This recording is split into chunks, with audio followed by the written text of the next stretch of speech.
सांगाल, बच्चू कडू यांनी शिंदे गटात प्रवेश केलेला आहे शिवसेनेमध्ये. हे बघा, शिंदे साहेबांचा निर्णय आणि पक्षाच्या प्रचार आणि प्रसार आणि त्याचबरोबर पक्षाची ताकद वाढवण्याकरता घेतलेला त्यांचा हा निर्णय आहे.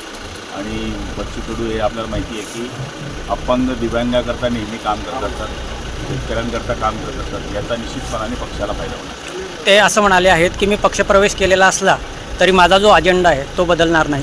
शेवटी त्यांचा मूळ स्वभाव आणि मूळ त्यांची पक्षाची बांधणीच त्याच विचाराची आहे, त्यामुळे त्यांनी ती बदलावं असं काही विषय नाही. दुसरा प्रश्न की नवनीत राणा असं म्हणतात की आम्हाला पण शिंदे गटाची ऑफर आहे आणि उमेदवारी आहे. बघा, नवनीत राणा काय म्हणता याच्यापेक्षा शिंदे साहेबांनी जे केलं आहे त्याला आमचा सगळ्यांचा पाठिंबा आहे. एक अजून विषय होता की उद्धव ठाकरे यांना उमेदवारी भेटणार होती, पण ते अंबादास दानवे यांना उमेदवारी द्यायचं. थँक्यू.